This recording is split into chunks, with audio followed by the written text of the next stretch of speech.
Hello students, welcome to Hiba Max. 10th standard பசங்க எல்லாம் ரொம்ப சீரியஸாக மேக்ஸ் எக்ஸாம் ப்ரிப்பேர் பண்ணிட்டு இருக்கீங்கன்னு தெரியும். ஸோ உங்கள் டைம் நான் வேஸ்ட் பண்ணல. ஒரு சின்ன வீடியோ தான், ஒரு 5 நிமிஷம்.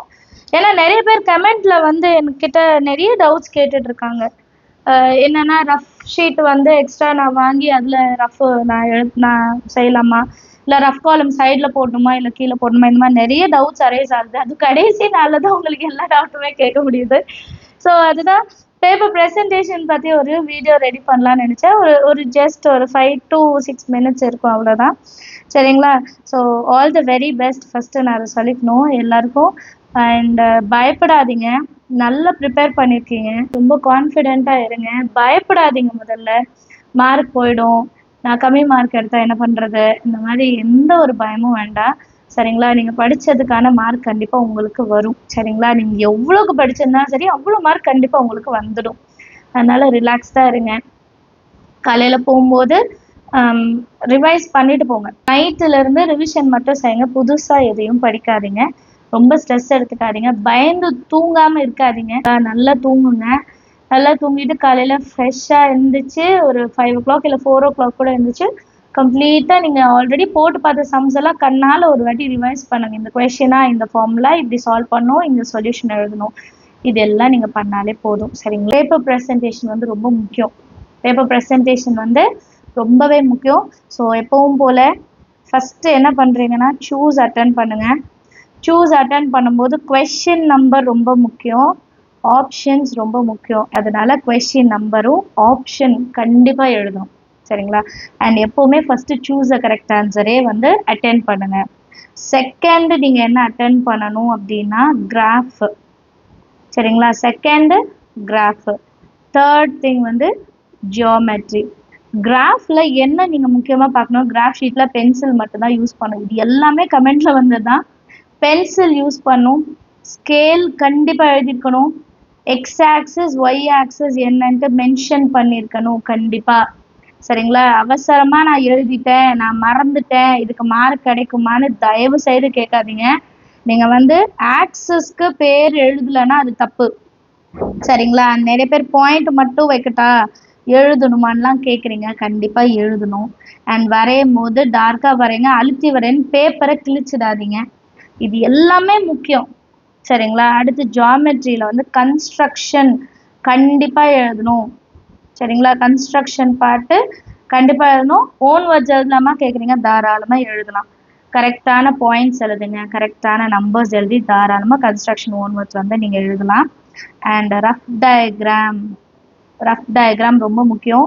இதுலேயும் கொஷின் நம்பர் முக்கியம், கிவன் கொடுத்துட்டு என்ன கொடுத்துருக்காங்கன்னு எழுதணும். இது எல்லாமே முக்கியம். சரிங்களா? அதுக்கப்புறம் 4ஆவதா நீங்கள் 5 மார்க் அட்டன் பண்ணுங்கள், 2 மார்க் அட்டன் பண்ண வேண்டாம். சரிங்களா? ஏன்னா இப்போ ஃபஸ்ட்டே நான் கிராஃப் ஜியாமெட்ரி வரைய சொல்கிறேன்னு சொல்லிடுறேன். நம்ம எப்போவுமே ஆன்சர் ஷீட் எழுதும்போது ஸ்டார்டிங்கில் அழகாக பொறுமையாக எழுதுவோம், லாஸ்ட்டில் தள்ளிடுவோம். கரெக்டுங்களா? அப்போ ஃபஸ்ட்டு கிராஃப் ஜியாமெட்ரி அழகாக வரைஞ்சிட்டிங்கன்னு வைங்களேன், 8 + 8 வந்து நமக்கு 16 மார்க்கு அப்படியே வந்து டீச்சர்ஸ் கொடுத்துடுவாங்க. நீங்கள் கிளியராக அழகாக பர்ஃபெக்டாக வரையும் போது நீங்கள் வந்து 5 மார்க் எழுதிட்டு 2 மார்க் எழுதிட்டு லாஸ்ட்டில் கைவலி இருக்கும்போது கிராஃப் ஜியாமெட்ரி வரைஞ்சால் எப்படி அது நீட்டாக வரும்? முடியாது. கரெக்டாக? அதனால் ஃபஸ்ட்டு கிராஃப் ஜியாமெட்ரி, அதுக்கப்புறம் 5 மார்க். ஸோ 5 மார்க் எனக்கு தெரிஞ்சு நீங்கள் எல்லாருமே 5 மார்க் கம்பல்சரியோட அட்டென்ட் பண்ண முடியும். அப்போ அந்த 5 மார்க் ஈஸியாக உங்களுக்கு கடகடன்னு எழுதிடலாம். அதுக்கப்புறம் லாஸ்ட்டாக நீங்கள் வந்து 2 மார்க் அட்டென்ட் பண்ணுங்கள். ஏன் 2 மார்க் லாஸ்ட்டு? எனக்கு 2 மார்க் நல்லா தெரியும், நான் இப்போ ஃபஸ்ட்டு அதை எழுதிட்டு அப்புறம் 5 மார்க் எழுதிக்கலான்னா யோசிச்சு பாருங்கள். 5 மார்க்கு எழுதுறது கொஞ்சம் டைம் எடுக்கும்.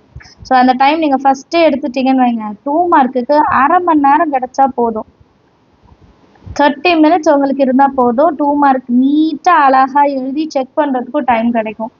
பட் ஃபஸ்ட்டே நீங்கள் 2 மார்க் எழுதிட்டு அழகாக எழுதுறேன் அப்படின்னு நீட்டாக எழுதி லைன் எல்லாம் வரைஞ்சி எழுதி 5 மார்க் இன்னும் 3 5 மார்க் 4 5 மார்க் எழுதணும், ஆனால் 15 நிமிஷம் தான் இருக்குது செக் பண்ணுறதுக்கு முன்னாடி அப்படின்னா உங்களுக்கு ஒரு டென்ஷன் க்ரியேட் ஆகும். டைம் ஆகிடுச்சு, இன்னும் 3 5 மார்க் முடிக்கணும், அப்போ நான் கடகடன்னு எழுதணுன்றதுல யூனிட் எழுதாம விட்டுடலாம். சரிங்களா? ஏதாவது ஒரு மிஸ்டேக் நம்மளை அறியாமலே நம்ம பண்ணிடலாம். ஸோ அதனால் எப்போவுமே ஃபஸ்ட்டு 5 மார்க் முடிங்க, அதுக்கப்புறம் 2 மார்க் பொறுமையாக எழுதிக்கலாம். சரிங்களா? அண்ட் இன்னொரு விஷயம் என்ன கேட்டாங்கன்னா, நான் வந்து இப்போ ரஃப் ஒர்க் செய்யணும். ஒரு 5 மார்க் எழுதிட்டு இருக்கேன் அப்படின்னா, இப்போ இது வந்து உங்களோட ஆன்சர் ஷீட்டுன்னு வைங்க. இதுல சைட்ல வந்து எப்பவுமே கோடு போட்டு நம்ம ரஃப் அப்படின்னு எழுதுவோம். ஒரு சிலவங்க கீழே கோடு போட்டு கீழே ரஃப்ன்னு எழுதுவோம். எது வேணா நீங்க செய்யலாம். ஆனா எந்த கொஸ்டினுக்கு ரஃப் காலம் வேணுமோ அதுக்கு மட்டும் போடுங்க. இப்போ நான் ஒரு 5 மார்க் எழுதுறேன். ட்ரிக்னாமெட்ரியில ஒரு 5 மார்க் எழுதுனா இந்த ரஃப் காலமே தேவையில்லைன்னா போட வேண்டாம். நீங்க பேப்பர் குடுத்த உடனே ஒரு பேஜுக்கும் சைடுல கோடு போட்டு ரஃப் ஒர்க் அப்படின்னு நீங்க எழுதணும்னு அவசியமே கிடையாது. நீங்க ஏதாவது ஒரு 5 மார்க் எழுதும்போது உங்க சைடுல கால்குலேஷன் ஆல்ரெடி நீங்க எல்லாமே மனப்பாடம் பண்ற அளவுக்கு ப்ராக்டிஸ் பண்ணியிருப்பீங்க. மல்டிபிள் பண்ணாமலே இதுதான் ஆன்சர் வரும்ன்ற அளவுக்கு தெரிஞ்சிருக்கும். ஒரு சில வேளை உங்களுக்கு மல்டிபிள் பண்ற மாதிரினா சைடுல ஒரு கோடு பென்சில்ல போட்டு பென்சில்லே ரஃப் டயக்ராம் பென்சில்லே ரஃப் ஒர்க் எழுதுங்க. சரிங்களா? இல்லைன்னா கீழே கொஞ்சம் தூரம் தள்ளி ஏதோ ரொம்ப பாதி பேஜுக்குலாம் கொஞ்சம் உங்களுக்கு தெரியும் எவ்வளோ கால்குலேஷன் தேவைப்படணும். அதுக்கு வந்து கீழே போட்டு கீழே ரஃப்னு எழுதலாம். ஒரு ஸ்டூடெண்ட் கமெண்ட்ல கேட்டிருந்தாங்க, நான் எக்ஸ்ட்ரா அடிஷ்னல் ஷீட் வாங்கி அதில் நான் ரஃப் ஒர்க் பண்ணலாமான்னு. கண்டிப்பாக பண்ண முடியாது, கொடுக்க மாட்டாங்க, அது பாசிபிளும் இல்லை. ஸோ நீங்கள் இந்த மெத்தட் தான் ட்ரை பண்ணணும். சரிங்களா? எந்தெந்த பேஜில் உங்களுக்கு கால்குலேஷன் பார்ட் தேவையோ அதுக்கு மட்டும் நீங்கள் செஞ்சால் போதும். கிளியர்? ஸோ ஃபஸ்ட்டு என்னென்ன அட்டென்ட் பண்ணணும்னு சொல்லிட்டேன், கொஷின் நம்பர் ஆப்ஷன் சொல்லிட்டேன், கிராஃபு சொல்லிட்டேன், ஜியோமெட்ரி பென்சிலில் வரையணும் சொல்லிட்டேன். அதுக்கப்புறம் 5 மார்க் சொல்லிட்டு 2 மார்க் சொல்லிட்டேன். ரஃப் டயக்ராம் ரஃப் ஒர்க் வந்து என்ன பண்ணணும்னு சொல்லிட்டேன். கிளியர்? அவ்வளோதான். மேக்ஸ் எக்ஸாம் பொறுத்த வரைக்கும் அவ்வளோதான். ஜியோமெட்ரி பாக்ஸ் கண்டிப்பாக எடுத்துகிட்டு போகணும். ஜியோமெட்ரி பாக்ஸுனா பாக்ஸாக கொண்டு போயிடாதீங்க. நீங்கள் தானே சொன்னீங்கன்னு பாக்ஸை தூக்கிட்டு போயிடாதீங்க. காம்பஸு, ப்ரொட்ராக்டர் இது 2 தான் தேவை. வேறு எதுவுமே அங்கே தேவை கிடையாது. பென்சிலு, எரேசரு எல்லாமே நம்மக்கிட்டே இருக்கும். ஸ்கேலு இது 2 மட்டும் எடுத்துக்கோங்க. ஒன்று வந்து காம்பஸ் எடுத்துக்கணும், ப்ரொட்ராக்டர் எடுத்துக்கணும். நைட்டே ரெடி பண்ணி வச்சுடுங்க. காலையில் நம்ம செய்யலாம், காலையில் நம்ம பண்ணிக்கலாம்னு வேண்டவே வேண்டாம். சரிங்களா? இவ்வளோதான். மேக்ஸ் எக்ஸாம் ரொம்ப ஈஸியாக வரும்னு நம்புங்க. கொஸ்டின் பேப்பர் ஈஸியாகவே வரும்னு நினைங்க. ஒருவேளை கொஸ்டின் பேப்பர் கொஞ்சம் கஷ்டமாக இருந்தாலும் அதை எப்படி முடிஞ்ச அளவுக்கு நல்லபடியாக அட்டென்ட் பண்ணுறதுன்னு பாருங்கள். தயவுசெய்து எக்ஸாம் ஹாலில் கொஸ்டின் பேப்பர் பார்த்துட்டு அழாதீங்க. நிறைய ஸ்டூடெண்ட்ஸ் நான் கேள்விப்படுறேன், அழுது தலைவலியே வந்துருச்சு, எனக்கு ஒரு மாதிரி படப்படான்னு வந்துச்சுன்னா அப்படி தான் இருக்கும். நீங்கள் அழுதிங்கன்னா புரியுதுங்களா? அப்படிலாம் இருக்கக்கூடாது. பாசிட்டிவாக இருங்க. எனக்கு இதில் 80 மார்க் என்னால் எடுக்க முடியுமா? 80 மார்க் நான் எடுக்க போகிறேன், அவ்வளோதான். சரிங்களா? சென்டம் எய்ம் பண்ணுறீங்களா? சென்டம் எடுக்க முடியும். ஒரு கொஷின் தெரியலையா, லாஸ்ட்டு எல்லா கொஷின் எழுதிட்டு லாஸ்ட்டில் அந்த கொஷின் வாங்க. ஒரு 5 நிமிஷம் ரிலாக்ஸ் ஆகிட்டு அந்த கொஷினை ஒரு வாட்டிக்கு 2 வாட்டி படித்து பாருங்கள், ரீகால் பண்ணுங்கள். கண்டிப்பாக அந்த கொஷினுக்கான ஆன்சர்ஸ் உங்களுக்கு தெரிய வரும். சரிங்களா? All the very best. நல்லா ப்ரே பண்ணிக்கோங்க. நல்லா ப்ரே பண்ணிவிட்டு நல்லபடியாக போய் அட்டென்ட் பண்ணுங்கள். கண்டிப்பாக காட் வந்து எல்லாருக்கும் ஹெல்ப் பண்ணுவாங்க. ஏன்னா நம்ம எவ்வளோ ஒர்க் பண்ணியிருக்கோன்னு கடவுளுக்கு தெரியும். கரெக்டுங்களா? ஸோ அவங்க பார்த்துட்டே தான் இருப்பாங்க நம்ம என்ன பண்ணுறோம் என்னன்ட்டு.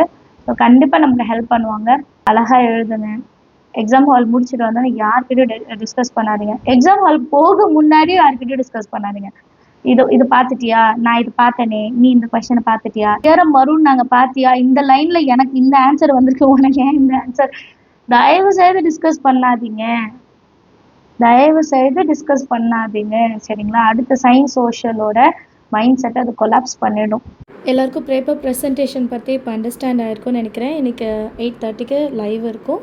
So all the very best. Thank you so மச்மா. சேனல் சப்ஸ்கிரைப் பண்ணலன்னா சேனல் சப்ஸ்கிரைப் பண்ணிவிட்டு உங்கள் ஃப்ரெண்ட்ஸ் சர்க்கிள்க்கையும் ஷேர் பண்ணுங்கள். தேங்க்யூ ஸோ மச் ஃபார் வாட்சிங்.